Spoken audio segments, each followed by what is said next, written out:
starry eyed. Wanna take a leap of faith and don't think twice, think twice.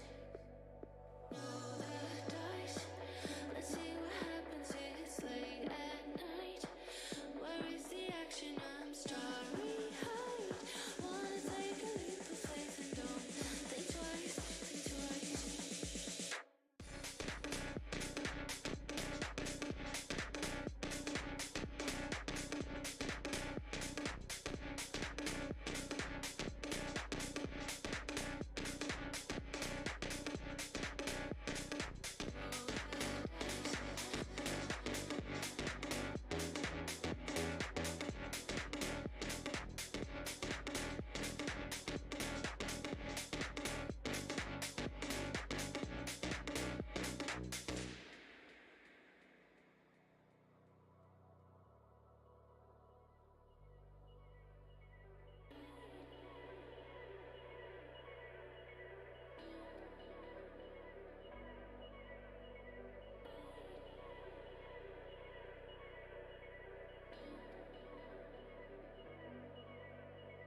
Roll the dice, let's see what happens. It's late at night.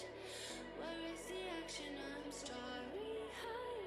Wanna take a leap of faith and don't think twice, think twice. Roll the dice, let's see what happens. It's late at night. Where is the action? I'm starry eyed. Wanna take a leap of faith and don't think twice, think twice.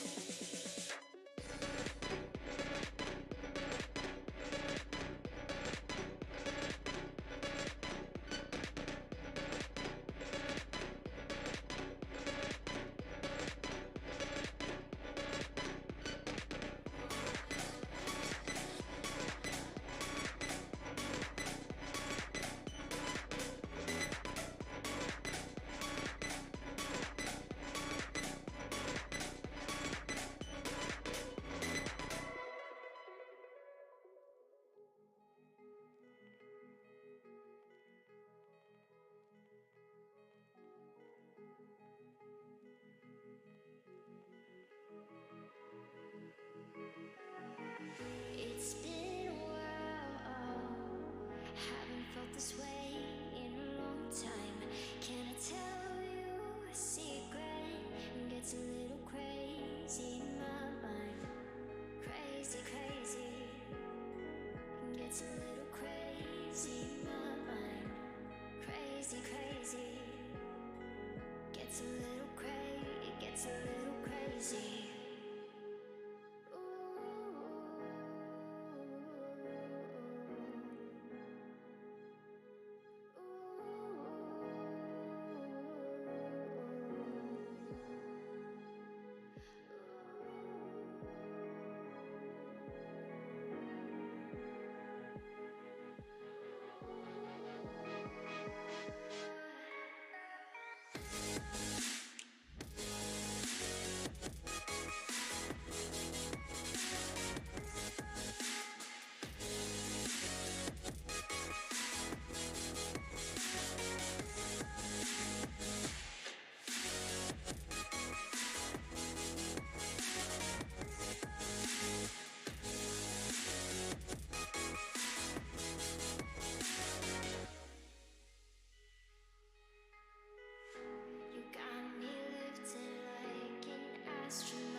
anticipate and feels wrong?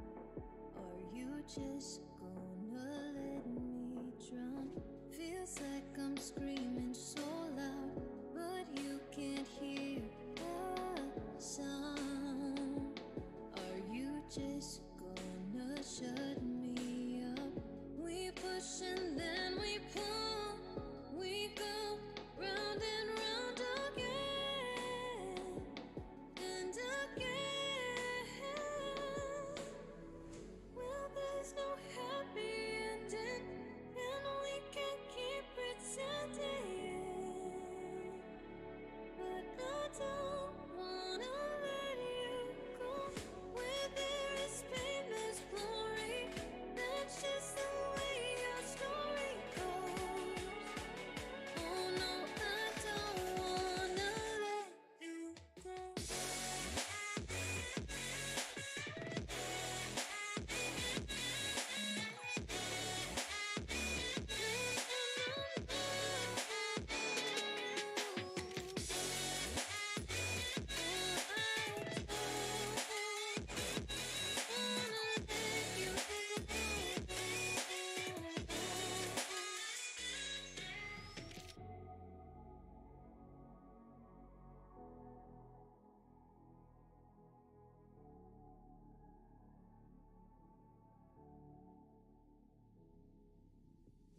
Can't keep on trying to be strong, manipulating feels wrong. Are you just gonna let me down? Think that you're being too proud, like there's no feelings allowed. Can you just try to hear me out? We push and then we pull, we go round and round again and again.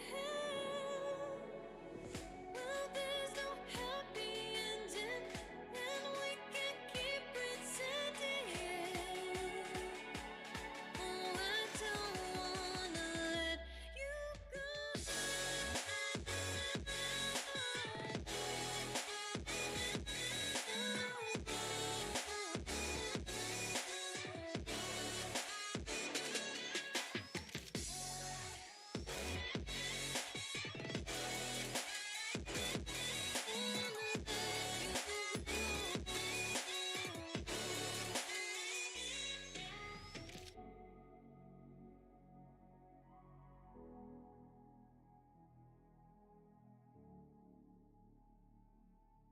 I don't wanna let you go.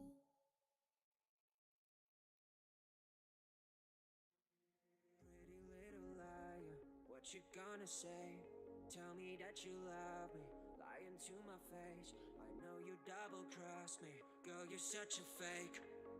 What a shame, guess my lover was the same. Pretty little liar, what you gonna say?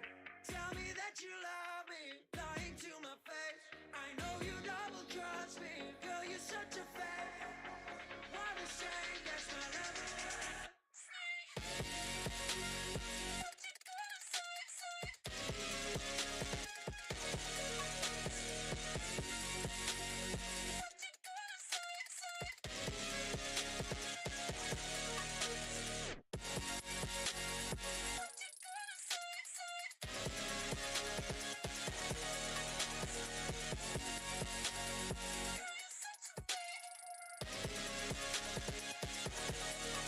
Yes, I feel like I'm choking, breaking up cause we already broken. Snake emoji on my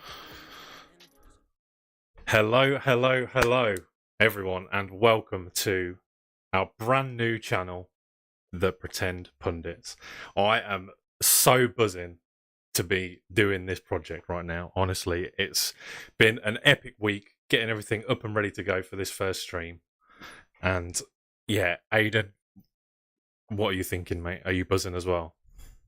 I'm pretty fucking excited. I'm not gonna lie to you. I'm getting too carried away. I'm really excited to start this. Yeah. Like we've been grinding it late nights for the past literally a week, literally every night, grinding till like 2 o'clock in the morning, trying to get this set up just so we could get started today for you guys. Absolutely, yeah. And I'm so pleased to be here. So we are Andy and Aidan, and we are calling ourselves from here on in the Pretend Pundits, because that is essentially what we are. We pretend to be experts on the football when we just know about as much as the average Joe. So Yeah. what we really want to do is have the discussion that we're going to be having anyway about football, but we want to start bringing people into the discussions with us. So your contributions, your comments on all things football. Okay, so whether that's the Premier League down to League Two, whether it's Serie A in Italy, League One in France, a kickabout down the park with your mates, we want to know about it. Okay, so if you are interested in any of this content, please hit the subscribe button. You know it's absolutely free to do. Hit the like as well on this video and this stream. It will help us massively with the channel to reach a bigger audience. As you can see on the screen, we've got our social handles. So TikTok, The Pretend Pundits, Instagram, The Pretend Pundits, and just to make it short and sweet, on Twitter, at Pretend Pundits.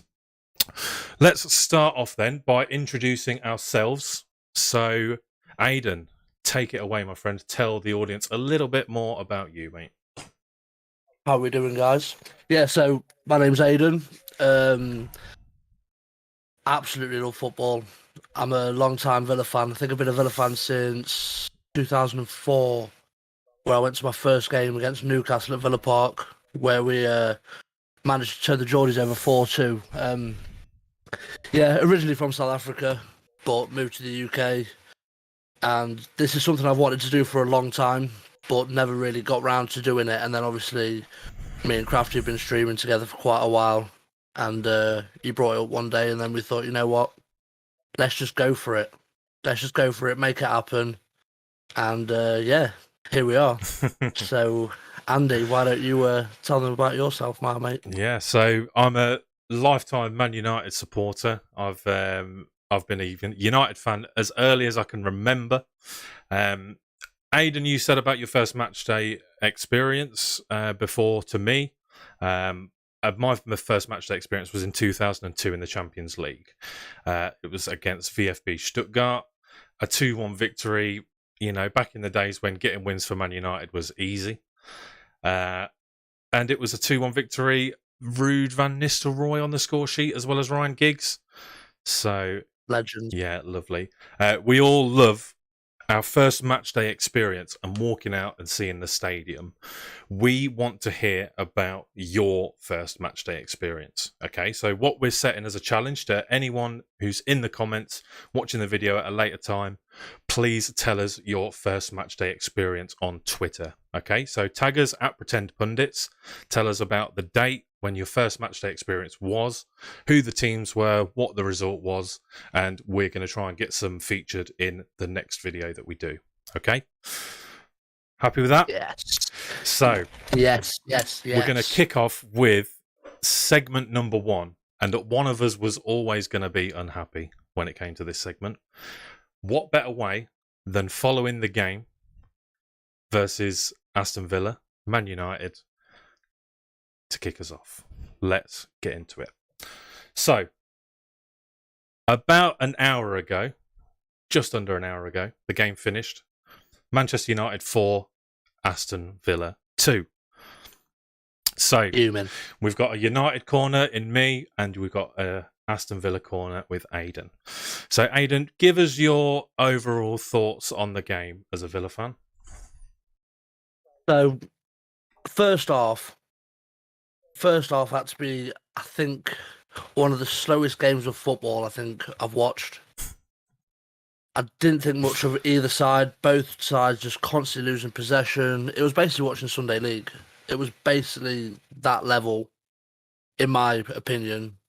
And second half, I thought we was going to take it away. Took the lead. Equalised after 19 seconds. And then I think we just started falling apart. Olsen, I'm just going to say this now. Olsen, if you see this, I'm fuming with you, mate. I am fuming with you. But you've got a chance to make it up to me, my mate. but we'll go into more detail shortly. I know for a fact. What about you, Crafty? I know for a fact Robin Olsen is actually watching right now. I think he is somewhere. I think he's in the changing room going, lads, look at this. Yeah. Look what these boys are saying. We've got a Villa fan here. He's fuming. Yeah, I mean, my thoughts virtually mirror yours, except I'm not as disappointed. I mean, I think first half 0-0. We certainly didn't expect to see 6 goals. I think 0-0 was a fair result at half time.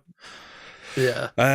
First half thoughts. All I've really got is that it was in Villa's third, but we didn't really produce any attacking chances. It's a bit of a symptom of Man United at the moment. I think we're just getting the ball in the third half, not doing much with it. But yeah, I think it started off, it was about the 36th minute or so. What's his name? Your centre-back. Is it Callum Chambers? Callum Chambers or Ezra Konsa? No, Callum Chambers. He gave a ball away straight to Fred.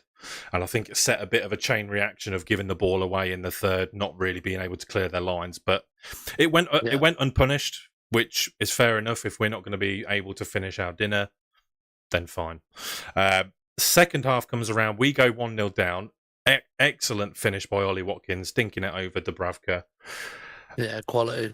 19 seconds later, we've got an equaliser. Okay. What are your thoughts at 1-1? What are you thinking at 1-1? At 1, so we took the lead, and when we conceded after 19 seconds, I thought, I don't want us to go back to typical Villa, because that's what we used to always do.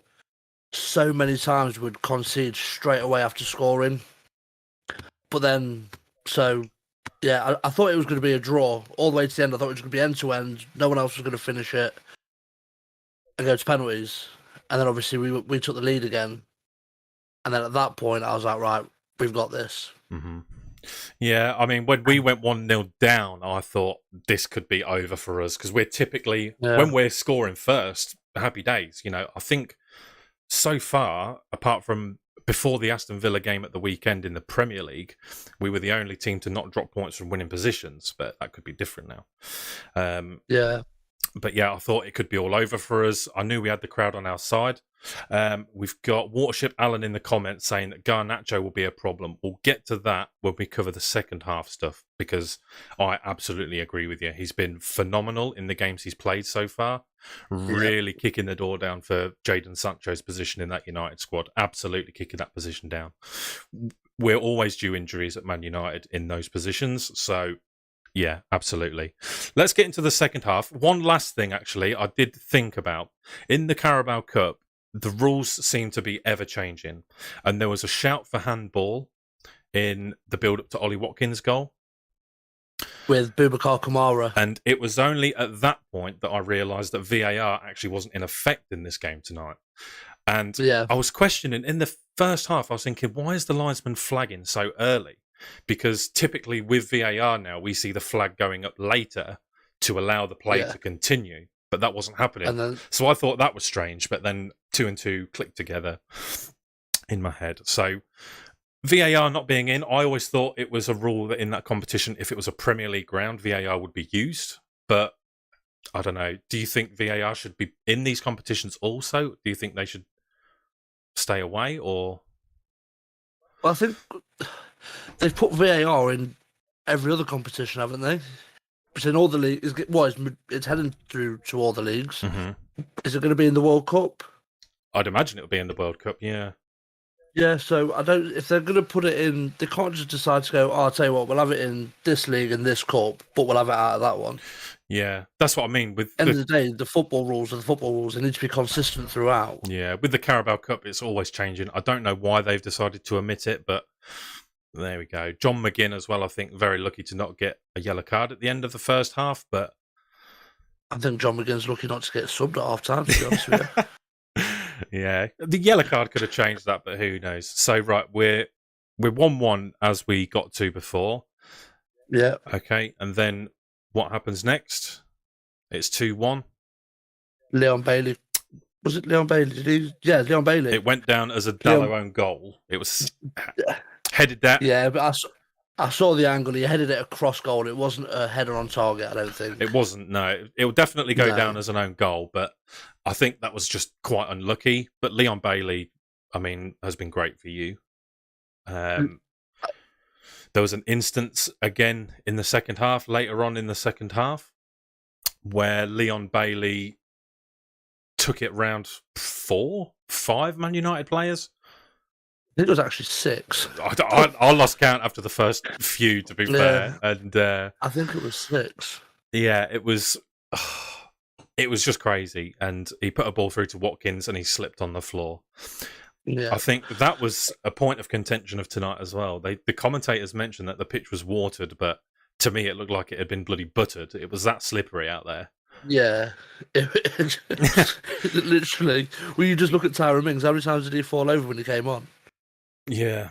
I mean, Mings, he had a bit of a stinker, let's be honest. There was 2 goals.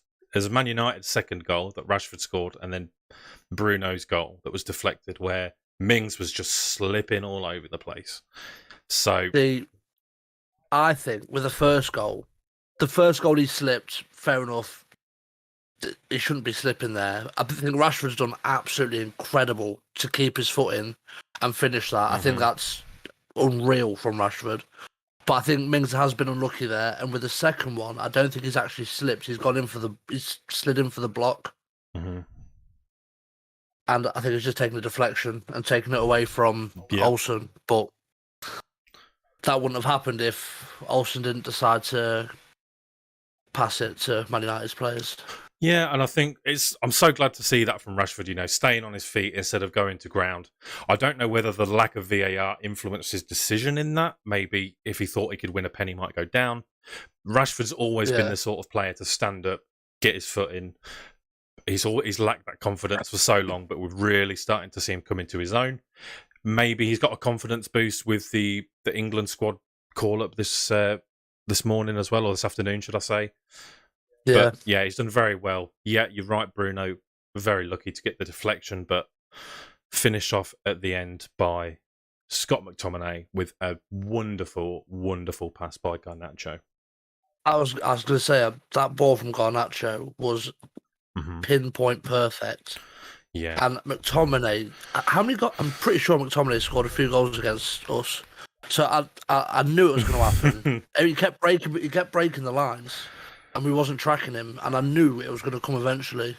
But I didn't see McTominay, is what it is. But I did see that I think Bruno has now got 7 in 8 against Aston Villa.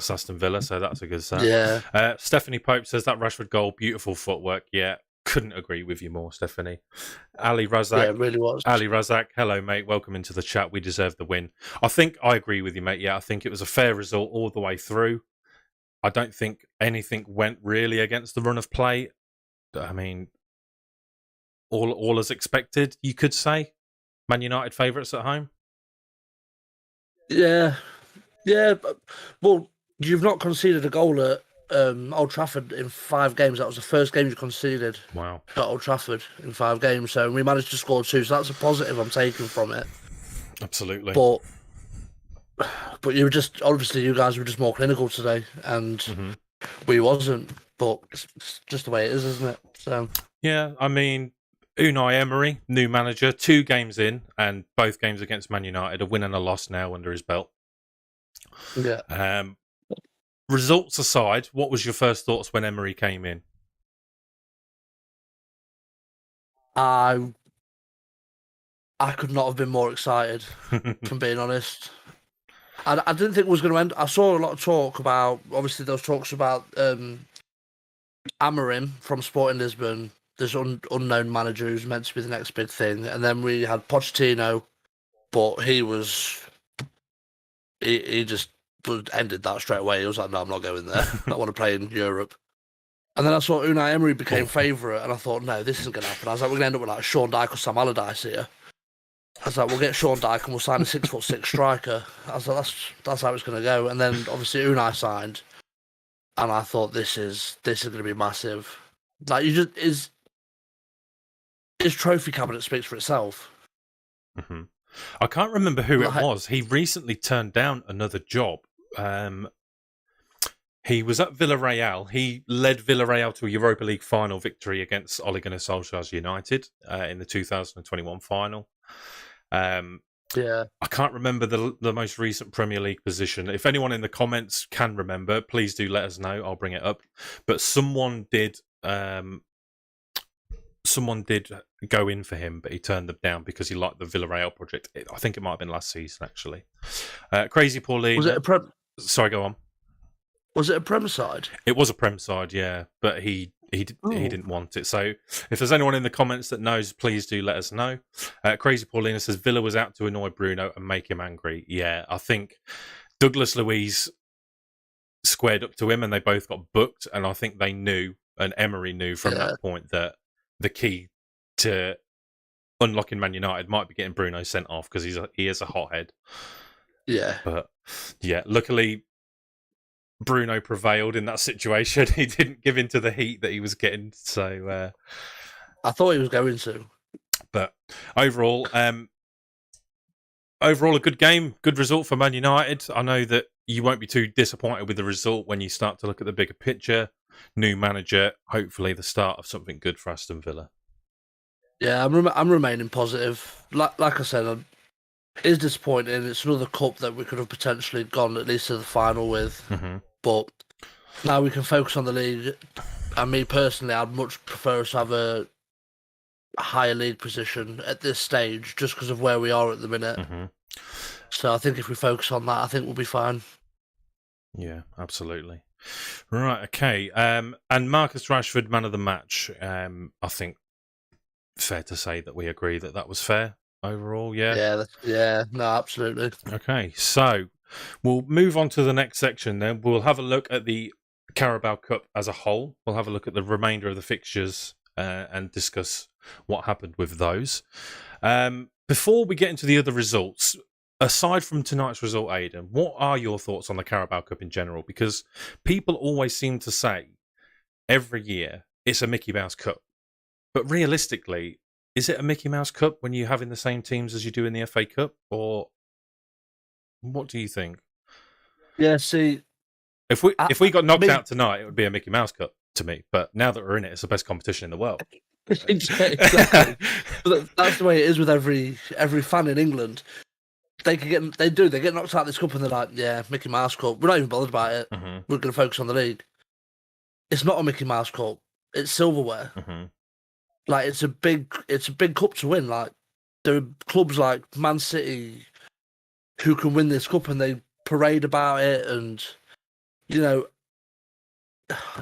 I just don't understand the Mickey Mouse Cup. The Mickey Mouse Cup for me is when Tottenham paraded around when they won that frigging cup. What friendly cup was it? Audi Cup. I can't. Which cup? It was the Audi Cup. That the one. Pre-season the Audi one. Yeah, Cup. yeah.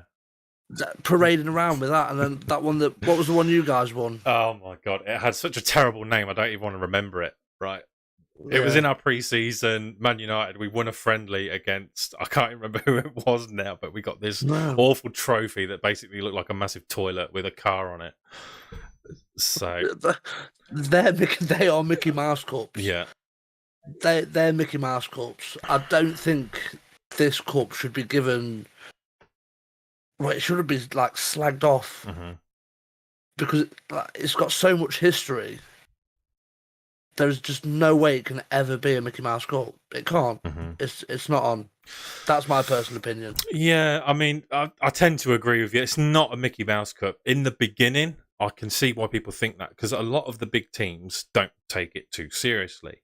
Now, Man United started a very strong team tonight. I think there was only probably 4 or 5 omissions that you'd call first strength team.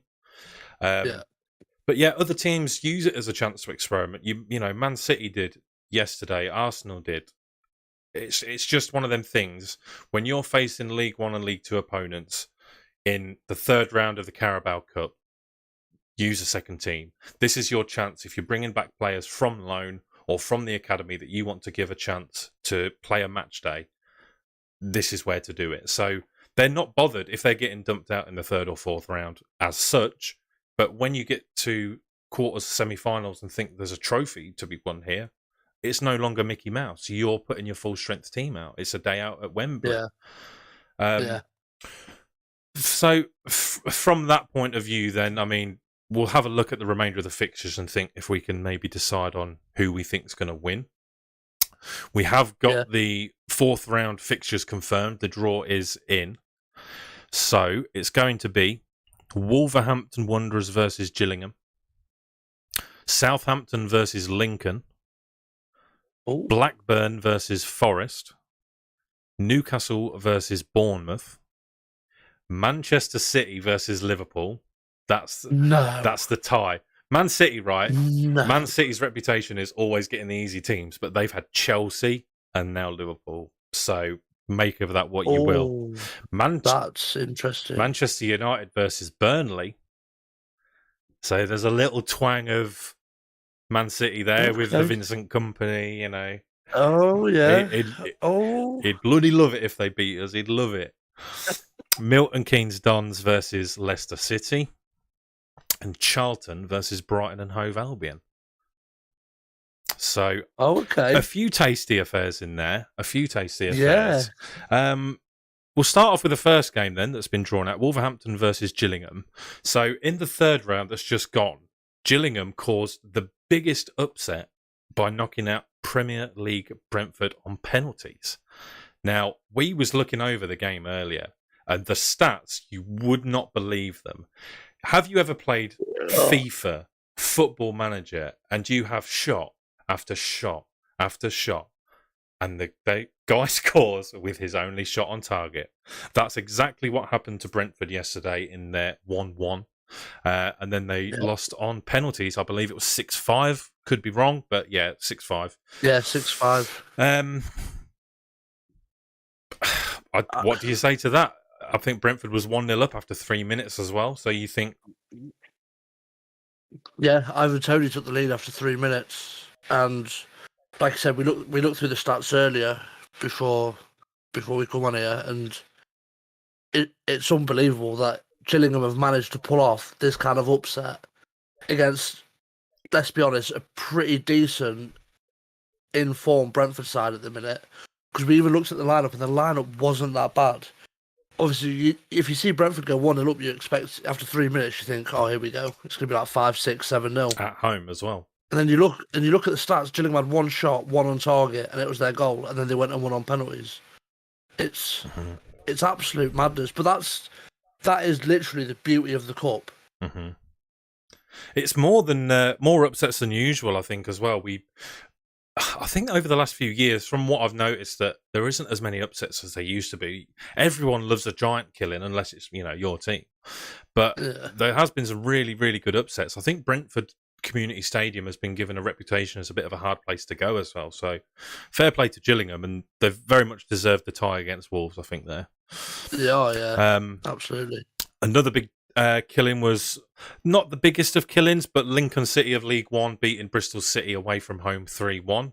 Bristol City, of course, of the Championship. That's right, up the Imps. We love to see it. Big tie against Southampton now away in the next round. That's big for Lincoln. Arsenal lost to Brighton. Not the biggest upset, but an upset nonetheless. I think they're probably going to be focusing on trying to maintain their top 4 and their European competition now. Yeah. Southampton got taken to penalties by Sheffield Wednesday. They did get through, but again, another upset was potentially on the cards. West Ham losing on penalties to Blackburn, and Liverpool being taken to penalties by Derby, but ultimately seeing it through.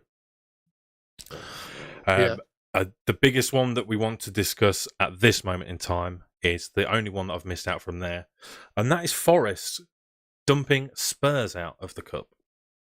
And a pretty strong Spurs side at that. Yeah. Like, it really... There's no excuse.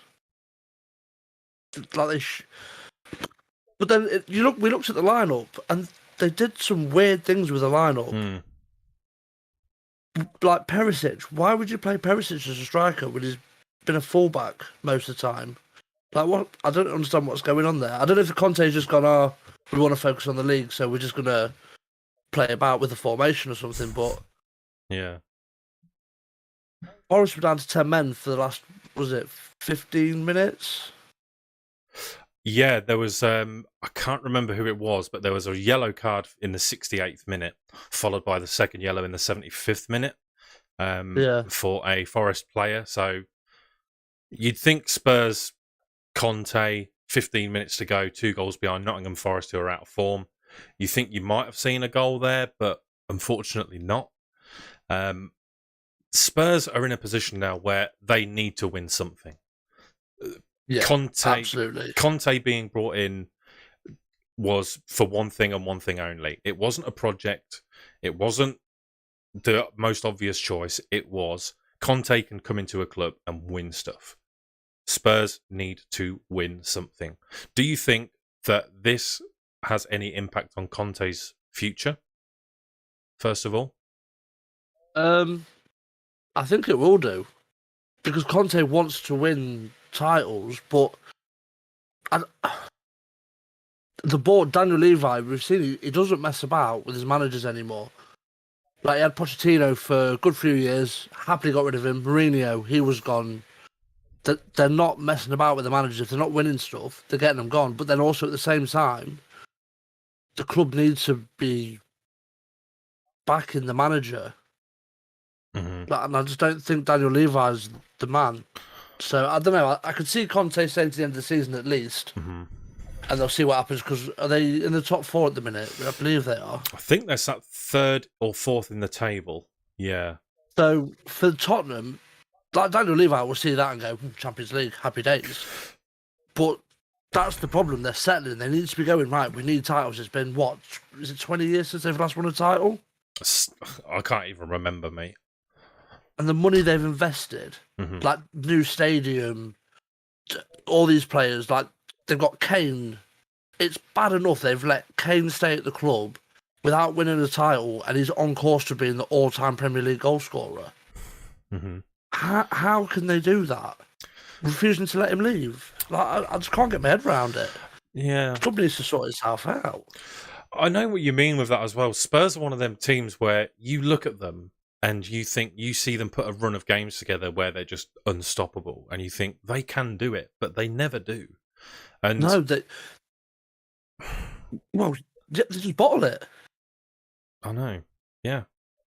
They are like the biggest bottlers in football.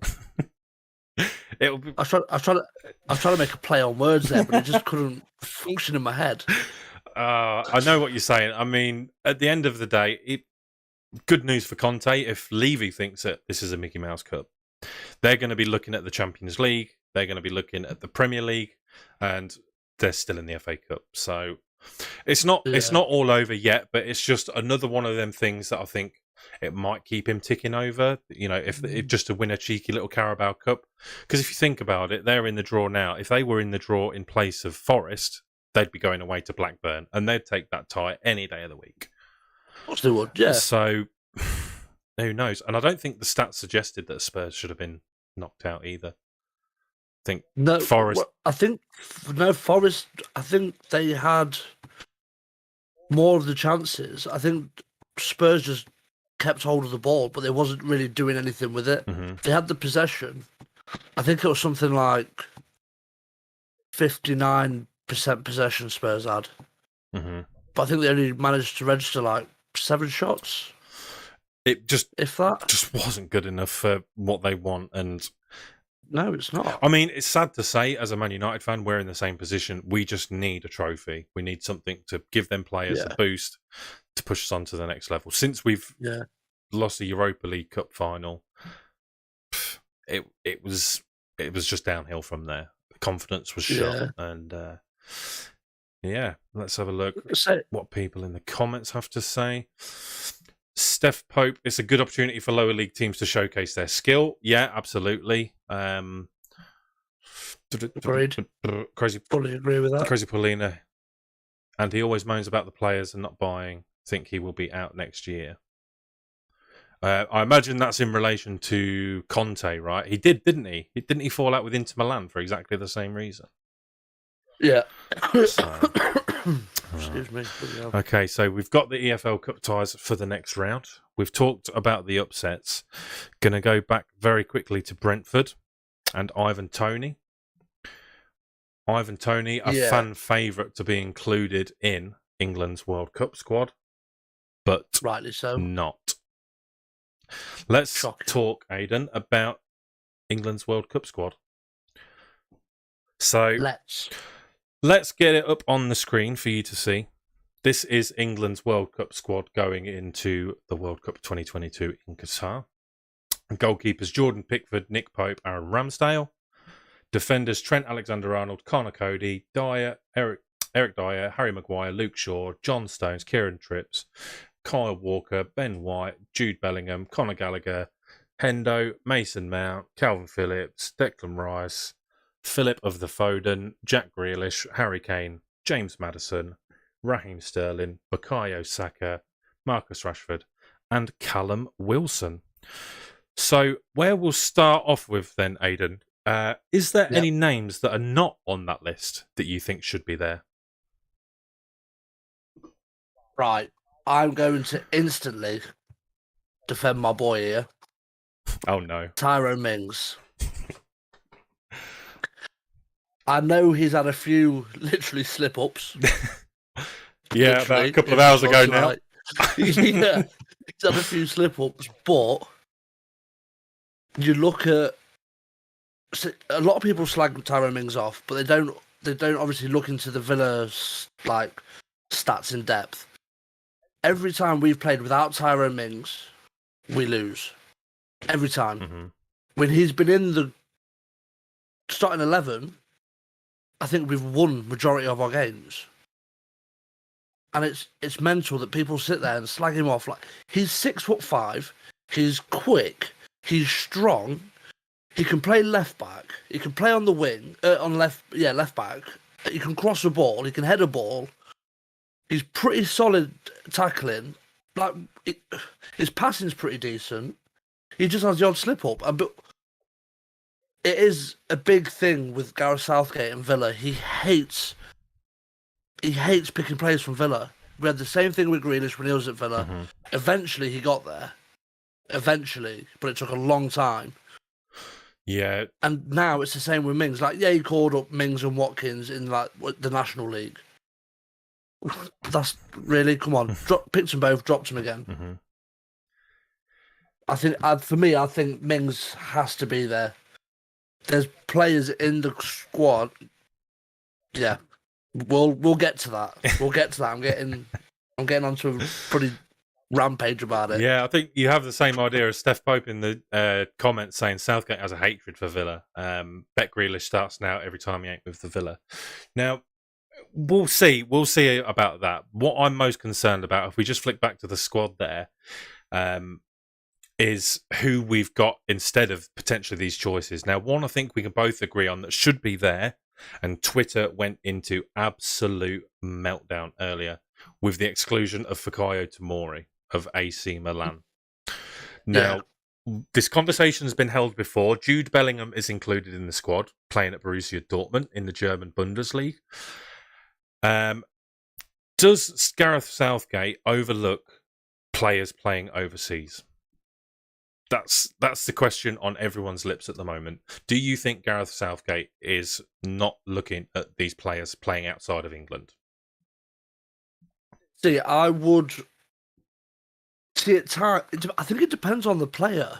I don't know, because look, Kieran Trippier, for example, when he was at Atletico, I don't think he was really playing, but still he was getting called up. Mm-hmm. So, I don't know. Yeah, good point. Good point about Trips, actually, yeah. Yeah. Yeah, no, I don't know. I think, me personally, I think Gareth Southgate just has his favourites. Mm-hmm. He has his favourites, and he has the one favourite who, for God knows what reason, he will not drop, and he will play him every game, so... I think I know who you're talking about, but we'll get into that. So, we'll get into that. I don't proclaim to know loads about Serie A football in Italy, but Tomori people have been crying out to have him in the team. Let us know what you think on Tomori being excluded from the England squad. Yeah, shocking. I could make a case for Harry Maguire not being there. instead. Eric Dyer, Tottenham fans again have been going crazy on Twitter saying that Dyer should not be their main choice centre-back. Agreed. But my worry is, if we again flick back to that, I see Calvin Phillips there, I see Declan Rice there, I see Maguire, Stones, and I see us going back to exactly what we did before. 5 at the back, 2 holding midfielders. Boring football.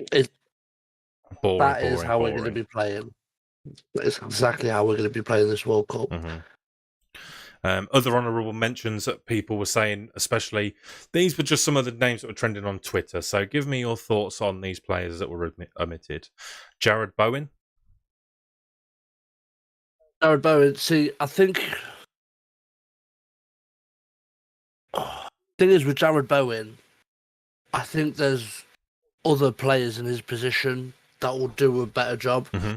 Don't get me wrong, Bowen's in form. He's in form, but I just don't know if he's... I don't know if he's going to do the job against... Like, if for example, England get to a final against France, are you really going to bring on Jared Bowen or start Jared Bowen? When you've got a choice of Phil Foden, Marcus Rashford or Raheem Sterling, no. No, exactly. That's what I mean. You've got these options. Yeah. And so I can see West Ham fans being annoyed. He's done quite well. Mm-hmm. He's in form, but he's not World Cup level, in my opinion. I can see him coming on as a tricky little sub, but that's where we're going to likely have someone along the lines of, a James Maddison. I think, who wins the battle, do you think, of the front three? I think Kane is a given. Do you think we're going to see Foden starting on the left? Are we going to see Sterling starting on the left? Are we going to see Saka starting on the right? What are you thinking it's going to be there? I think the forward three is going to be Kane, Saka on the right, and Foden on the left. Yeah. I mean, I think that's what it has to be, isn't it? Would you agree? I'd agree, yeah. As much as it pains me to talk about Phil Foden this way, with every ounce of myself as a Man United fan, I hate saying it, but Phil Foden is one of England's best talents at the moment. He's by a mile. Yeah, I hope he can just replicate what he does in a City shirt in a England shirt. Yeah. No, I agree. Saka, again, he's since obviously the penalty incident at the Euro final, following that when he got abused online, he came back out stronger than ever for Arsenal, taking some of the coldest penalties ever. I don't think he's missed penalties, has he? I could be wrong. Arsenal fans, let us know that one. But he's just bounced back incredibly well from a big setback, which for a young lad is fucking amazing. Yeah. And other than that, let's just have a quick look back. James Maddison, I don't see him getting in the starting lineup over most of them. No. Quickly then, so we've had a speak on the defenders. Goalkeepers, I think we can all agree that was always going to be the case, the 3 goalkeepers. Yeah, we're not going to get better than them 3. Does Dean Henderson have fans these days? He's I think a bit of a shithouse, isn't he? I think he would have had more of a chance at a call-up if it was at a better club. Yeah. You can't expect a call-up when he's at Forest, who are they bottom of the league? Or at least towards that end? They are bottom, yeah. Yeah, obviously on loan from Man United. He left Man United on loan. I can understand why he was annoyed, but at the end of the day, when David De Gea's in his best, you're not getting in front of him. No, so goalkeepers we agree on. Defenders, I think we're in agreement. Eric Dyer and Maguire could be the ones that leave that.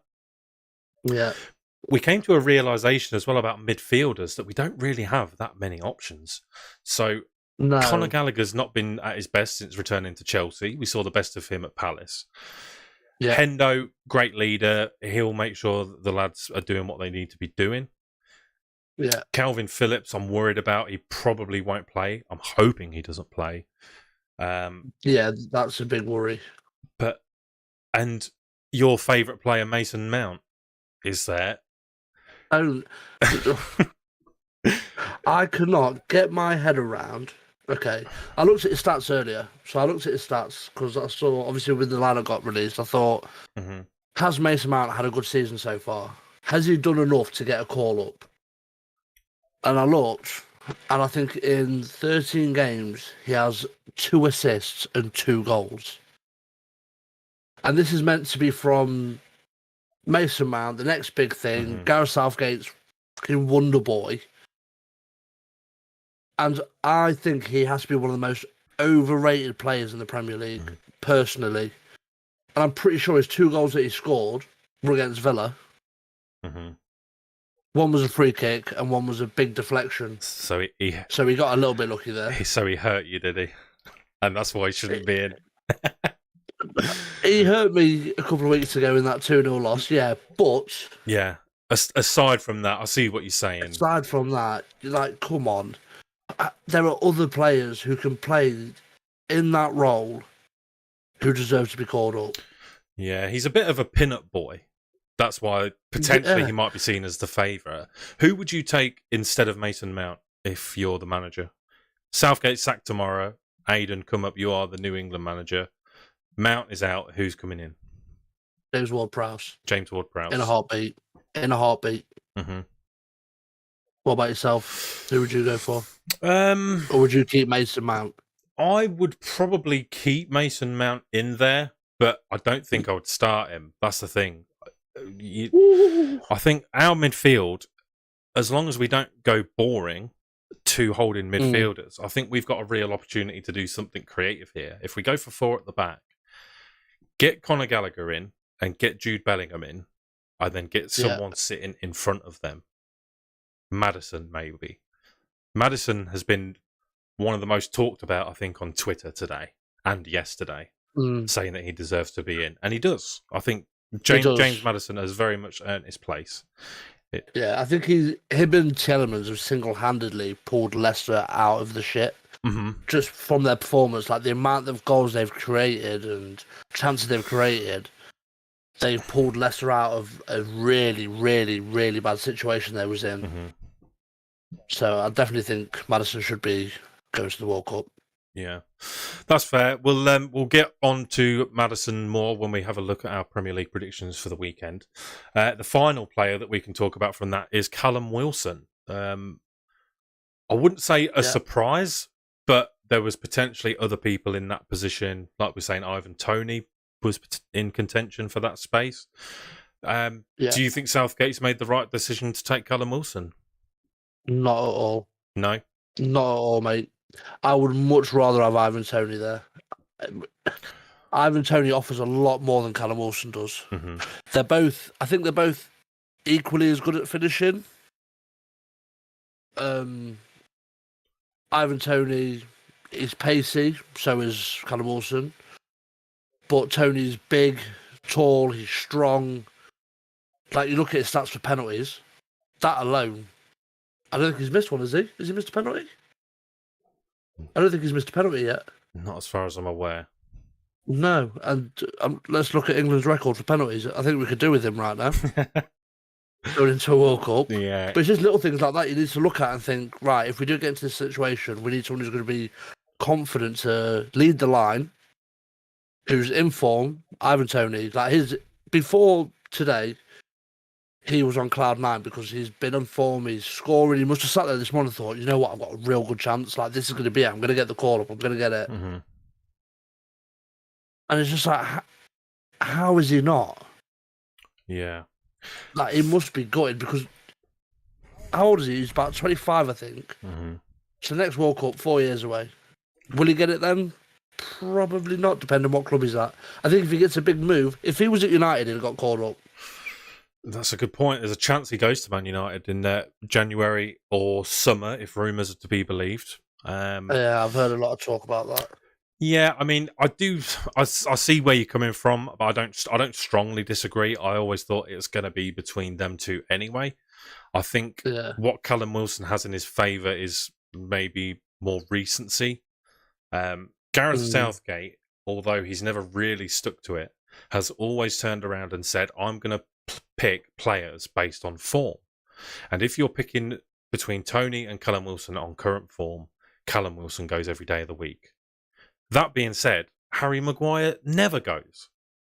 No, never. Or Eric Dyer. So you've just got to think, Southgate, is he just picking his favourites? Yes, he is. What's going on with his decision making? Overall, though, how are you happy with the squad? Do you think? I mean, what do you think our chances are of winning the World Cup? Honestly, I'm a little bit concerned. I don't see us. I think we've got. Bloody hell. I think we've got a chance of getting out of the group stages. Who we've got? Iran, USA, and oh god, who's the final team? That's a great question. I'm on the spot. Put it in the chat, guys. I'm in the spot. I'm on the spot now. I can't think. But yeah, Iran. I know Iran is our first game. But in that in itself, like Costa Iran, Rica. USA, Is it Costa Rica? Is it Costa Rica? If it is, we should be topping that group. Ideally, we should be. I mean, we got to the final of the Euros, so I'd like to think we can at least make it out of the group stages. But it's Wales. Is it Wales? Of course, it's Wales because they was when the draw got done. We was waiting for the results of a playoff, wasn't we? So I think it could have been Wales, Scotland, or Ukraine at that point. But yeah, Wales. Oh, imagine if Wales qualified, England don't. Oh, it'd be carnage. I'm glad we're not playing Wales first. That's what I will say because they have played very, very well recently. Yeah, they've got a good team, but we play them last. I just think it's going to be slow, boring. Everyone's sitting their own half, and hopefully find a space to knock the ball, just to hoof the ball forward, maybe, and find someone. As long as we defend, this is why I think he's got Phillips, Bryce to play together. Yeah, which I'm concerned. 5 at the back is not what we want to be playing. I think we can be sceptical, but we all know that when we're watching that first game and we've had our first beer, we're winning the World Cup. It's as simple as that. Absolutely, it's coming home. I'm going to be chanting, top's going to be off, and there's going to be beer all over me. But while I've got a sober, straight head on, and I know it's not going to. It's not looking promising. Okay. What do you think? What's your thoughts on the squad?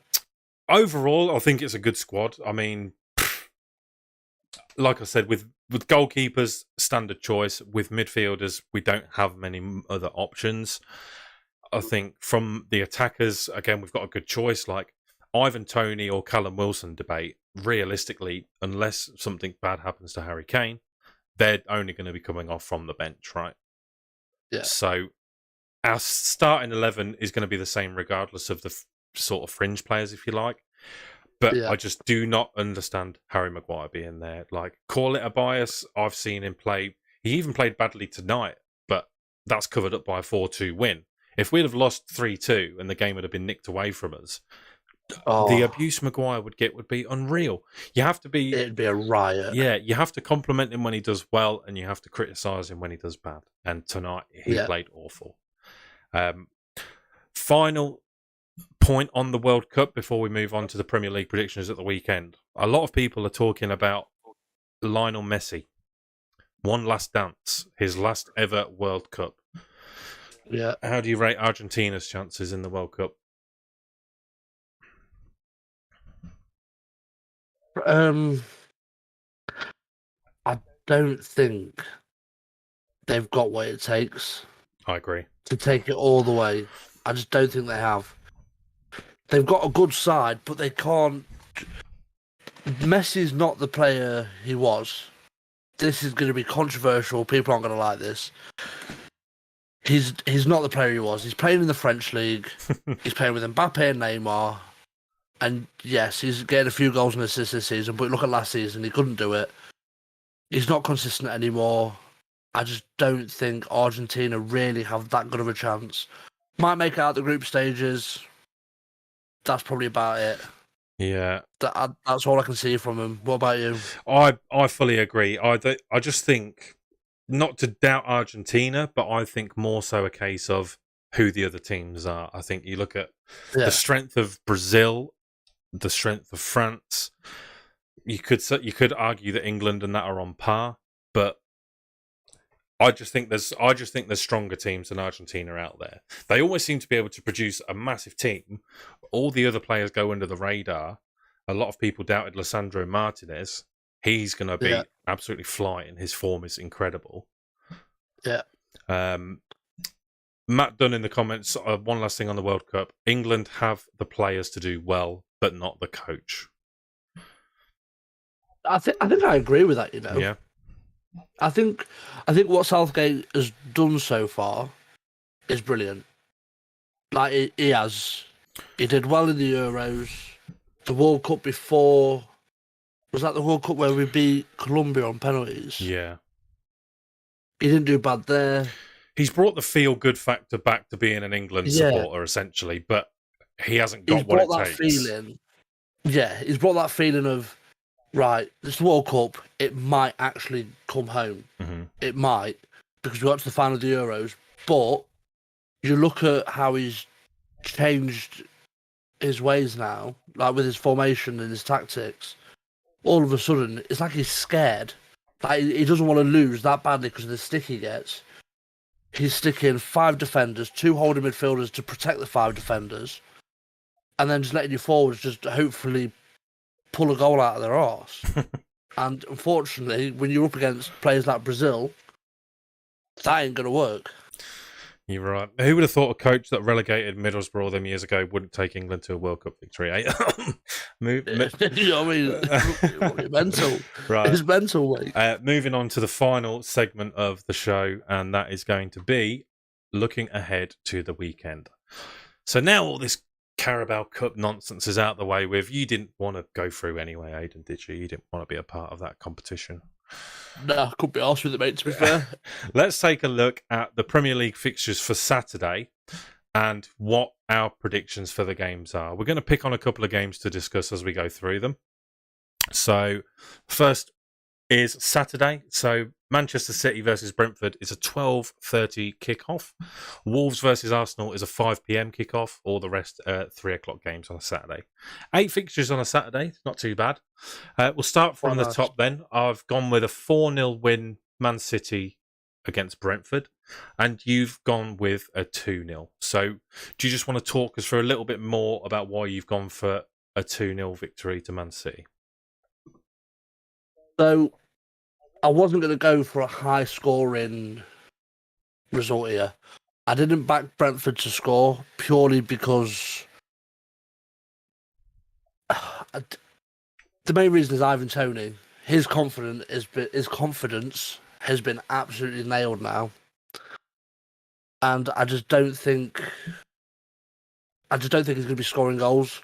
But also Brentford are quite an informed side, so I don't think they're going to be pushovers, and they're not going to get bullied by Man City. I think Erling Haaland will still get his goals, but I think he's up for quite a task against the likes of Ben Mee, Pontus Jansson. They're 2 big centre-backs who are going to cause him problems. So I think it's going to be an interesting game, but I think Brentford, Thomas Frank, tactically, I think he's brilliant. So I think he'll do his best, but I think Man City are just going to edge it with a 2-0 win. Mm-hmm.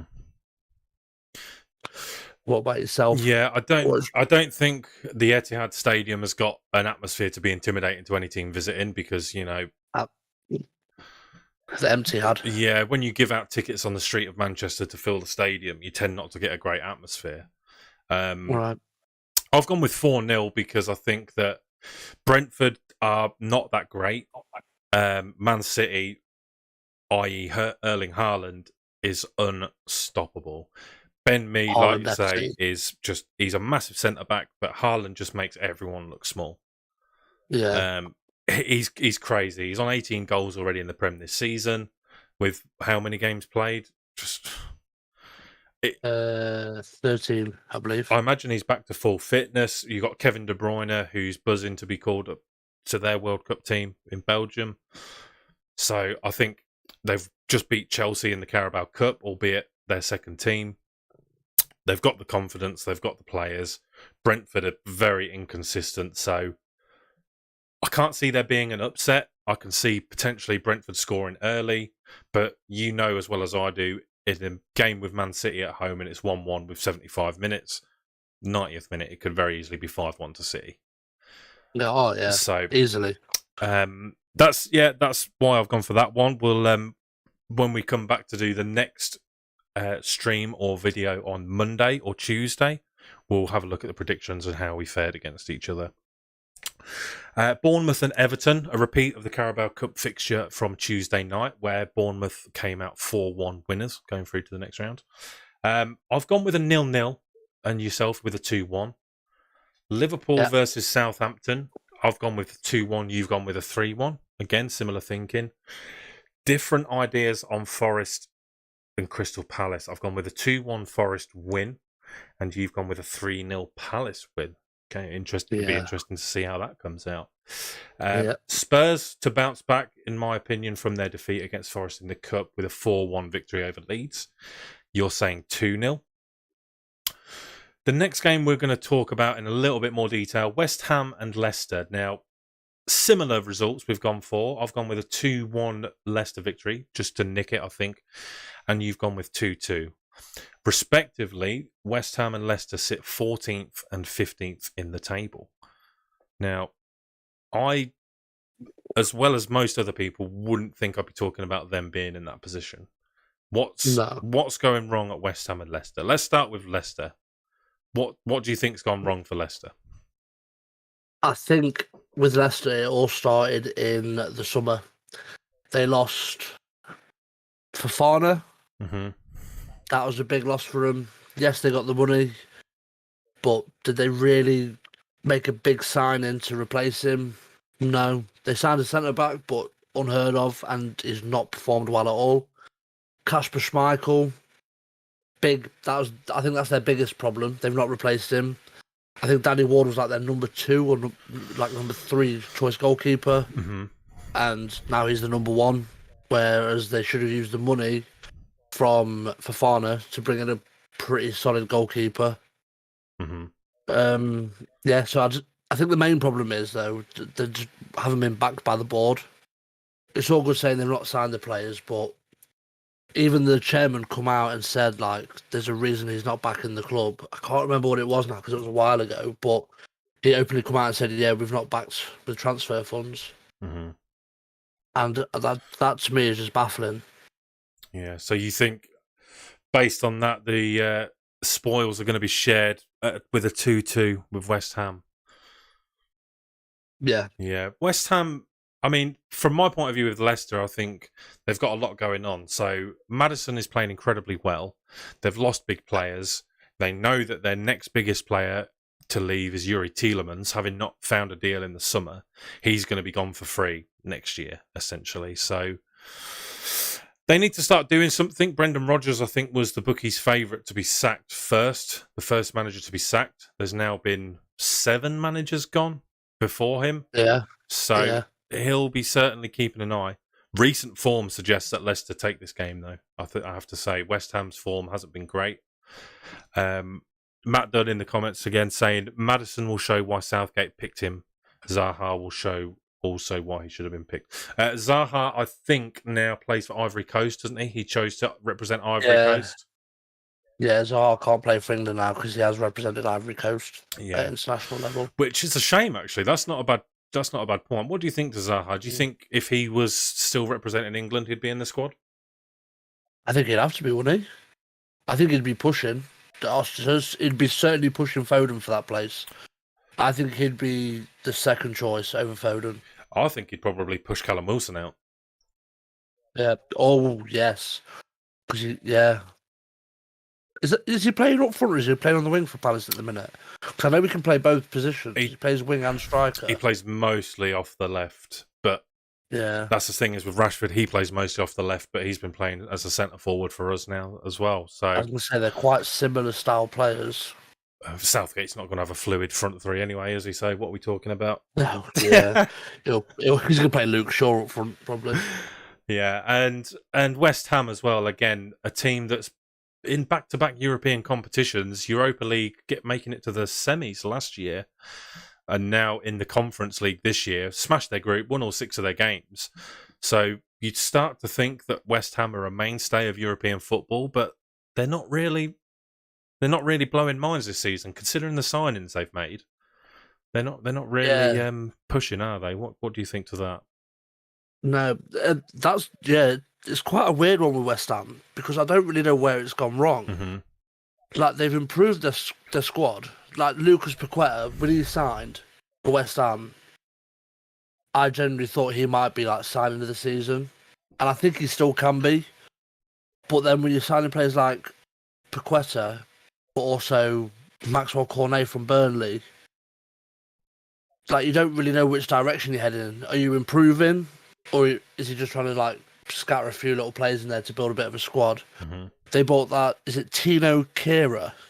Yeah, Tilo Kehrer from, I don't know whether they bought him or whether they loaned him, but he came from PSG. He's a decent signing. Mm. Like they've not sold anyone. They've not lost any players, big players. Yeah. But they've signed quality players.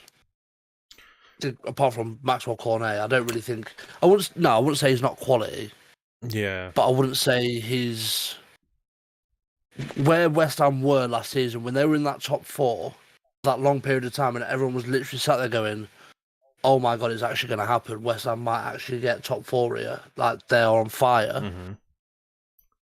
To now, where they're going, right? West Ham 15th. Yeah, we can go to West Ham and probably get 3 points there.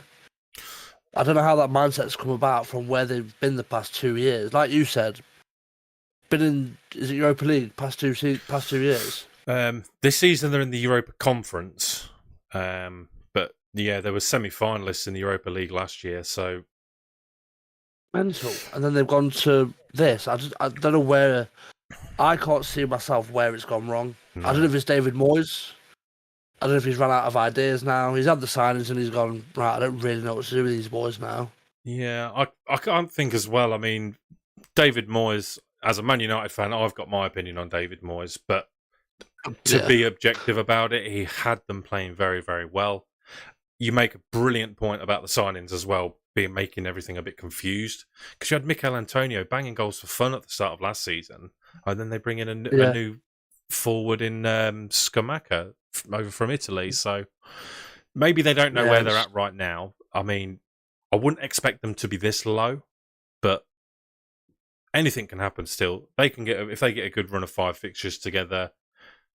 And I think it's important as well to say this is the first time we're going to have a Winter World Cup. We could come back to a brand new season. Things could be so different. Like Forest could suddenly be smashing results and climb out of the top 3 in a heartbeat. You could have Tottenham fall off a cliff. We just don't know what's going to happen. I think it's going to be really interesting, really exciting to see how it's going to go after the World Cup. Yeah, it's going to be interesting. I think like with the players who aren't going out there to the World Cup, they're going to be training constantly. Mm-hmm. And they're going to be raring to go. And the players who are going to be at the World Cup are going to be, let's be honest, they're going to be absolutely ruined over in Qatar. Mm-hmm. They're not going to be used to it. Playing in the heat. It's not normal heat, is it?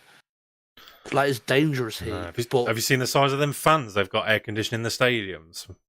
No, I haven't. They're like aeroplane engines. They're massive, and there's just big rows of them air conditioning the stadiums. It's going to be crazy. Wow. It's going to be crazy. Wow. crazy what all that money can do, right? Yeah, absolutely. The last game of Saturday then is Wolves versus Arsenal. We can both see them going ahead and taking the win. You believe more comprehensively than I do. Just before that, the final game we've got on the Saturday, another one we want to talk about. We've gone from West Ham and Leicester being out of the European spots to a new contender to the European spots, Newcastle United. Absolutely flying at the minute. I've got them down as a 3-0 winners against Chelsea. Bit of a bold prediction, but if I'm just doing maths and looking at form and results and the fact that it's at St James's Park, you're saying 2-1. Yeah, I think it's going to be quite a close one, but I think Newcastle will just edge it. I feel like this is a tap-in. Like, it sounds stupid. Chelsea's form in the Premier League, I think they're 3 losses on the bounce now. And St James's St James's Park is popping. Bouncing. Yeah. The atmosphere at St James's Park is unmatched. Yeah, especially like before, they were always a stadium to go. Like you go into and think, Jesus Christ, this is going to be this is going to be a tough one. Like, they're loud, they're on your back constantly. Away fans And up this in is when the sky. This is literally when they were finishing 15th, 12th. They were still non-stop. Now they're third in the league, third or fourth in the league. It's Mm-hmm. they're going to be horrible. They are going to be horrible. And I think the job that Eddie Howe has done, everyone will sit there and go, right, it's the money. They've had new owners. They're what, 20 times richer than Man City. I think the owners worth 320 billion, which is absolutely mad considering Man City's owners worth, I think, 8 or something stupid, or 10. And you look at their money, but it's not the money, it's Eddie Howe. He's come in. Yes, he's been given a bit of money to make the occasional signing, but look who he's signed so clever. He's signed unbelievable players. Alexander Isak, and I think he's injured now, but I think he's played like 4 games, scored 3 goals. That's good. Like, he's only young. He's brought in Sven Botman, one of the. If you play Football Manager like I do, this is how I've learned about players, Football Manager, because it's quite a detailed thing. So Sven Botman is like a big quality up and coming centre back, and they've bagged him for 25 million. It's a bargain. Like, they could have paid over the odds. They could have paid whatever they wanted for him, but they didn't. So I think they're still doing their business cleverly, but they're signing the right players. They're in that Man City stage where Man City were signing Elano, Giovanni, Robinho. Yeah, they're in that phase. Yeah. Georgios Samaras, do you know what I mean? They're slowly building. But I think, weirdly, Newcastle are doing it better and quicker. I don't know. I think they've got a better manager. At that time, they had Sven. What's crazy is not only they've spent big money, don't get me wrong, but they haven't brought in big names. Like if you know, like you say, if you know the up and coming players, then it's exciting. But it's not like they've gone out and brought these absolute world beaters. And it's the players that they already had that have stepped up to the plate. Miguel Almiron, Player of the Month for October. Unbelievable. Joel Linton, who people couldn't believe he was a professional footballer, just banging form. Bruno Guimaraes, one of the best midfielders in the Prem. He's the second best Bruno, but let's be honest, he's just been absolutely outstanding. St. Maximin, class as always. Matt Dunn says comfortable win for the Geordies and Eddie Howe for England. I can't disagree with either of them. No, Newcastle fans will disagree, but I don't know about a comfortable win, but I certainly think Eddie Howe will end up with that England job. Absolutely. I would have loved for us to sack Gerrard a lot earlier. I'd be more excited having Eddie Howe as my manager than I would Unai Emery, I think. But obviously, I'm still quite happy with Unai Emery. But I think Eddie Howe is just unreal. Like, look what he did with Bournemouth. He did a great job with Bournemouth. I know towards the end it didn't League Two go to the as Prem planned, is but never a bad thing, is it? do you know what I mean? And then I think, where did they finish? They had one season in the Prem where they finished in the top half, didn't they? I can't remember. Under Eddie Howe, but then it did start to fall apart. When the nosebleeds set in. Yeah, but that's what happens when your board's not going to back you. Like, Bournemouth haven't signed any players this season, so it's still ongoing from when Eddie Howe's left. They've been relegated, come back up, relegated, come back up. So I think Newcastle. Let's go off Bournemouth. Newcastle are, I think they're going to be a force to be reckoned with. They're still in that building stage, but when they've built, it's going to be a nightmare for everyone else in the league. Yeah, again, going back to that point of after the World Cup, it's going to be a totally different competition. Can Newcastle maintain that form coming back from the World Cup? Unai Emery, good evening. Yeah, it wasn't a very good evening in Manchester for Unai Emery tonight, but I'm sure Villa fans won't be too disappointed with the Cup exit as much as they'll be excited to see what Emery can do in the future, I think. I fully agree. I'm looking forward to the rest of the season under Unai. The final predictions we've got are the Sunday games. Now, we did make these predictions before the game this evening. I don't think they affect my judgment of what I think the score's going to be. The only thing I'd potentially change is my Villa prediction because, I mean, let's be honest, if they play Leon Bailey, he's tricky as hell. I think he could do absolute bits, but I'll stick with my predictions. I'll lock them in, ready to compare when we come back next week. Aston Villa away at Brighton 1-1. You're saying 2-1. You couldn't, Absolutely. in your heart, you could not predict a Villa loss. No. I wouldn't predict a Man United loss as often as I probably should, but this is an honest, good prediction. I think, especially after tonight, we've got that momentum back. 3-1 away at home, away from home to Fulham. Mitrovic is always good for a goal. Fulham are scoring goals. They're upsetting the likes of Liverpool this season as well. But you're saying 1-1. Does your opinion change after tonight at all, or are you still locking in your 1-1? No, I think I'm still going to stick with my 1-1. Mm-hmm. I'll still, like United, there's no denying they looked good in the second half. Yeah. In the second half, but then also they're up against Villa, who looked also awful in the first half. Like, we were both awful in the first half. Yeah. But I just think Fulham, they're an informed side. They're 8th in the league at the minute, which is absolutely mad. They've got Mitrovic, who, like you said, you can always guarantee him for a goal. He's going to be a bully. I think they've built a pretty decent squad. But I just think it is going to be such a tight game. I think it's going to be so tight, and they're going to be out to cause an upset. Mm-hmm. And I think they might just cause it with a draw. You'll get a point. You'll at least get a point. You won't get a loss. Not a chance. Matt Dunn says Brighton United double both teams to score. What are your thoughts on that? If you're having a flutter. Something to keep the Sunday exciting, eh? I'd probably put 1p on it because it's never going to happen, mate. Right. I think that brings us then nicely to the end of today's stream, today's video, whenever you're watching. Yeah. If you're watching live now, thank you very much for being here.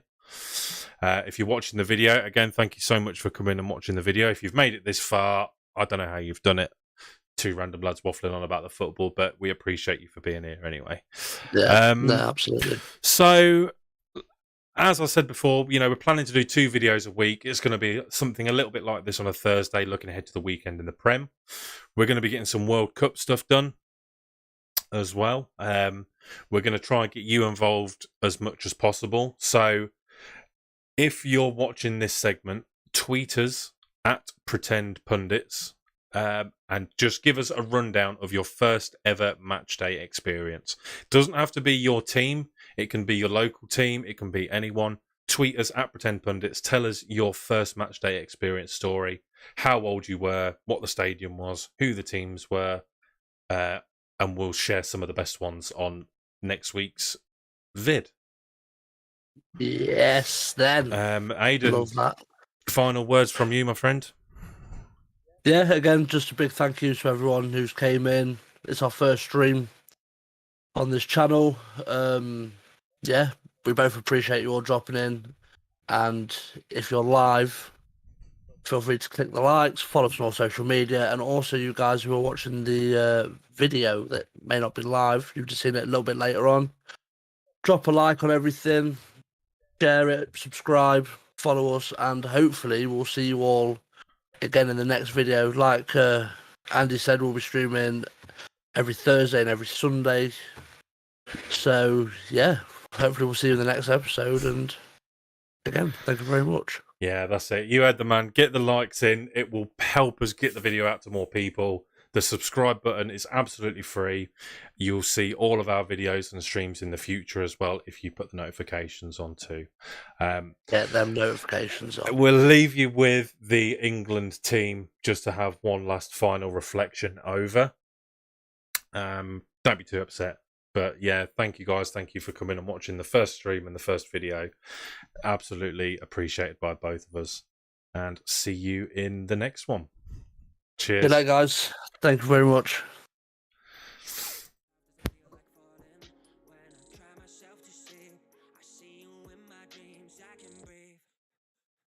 Hyperventilate. Hiding in what we say.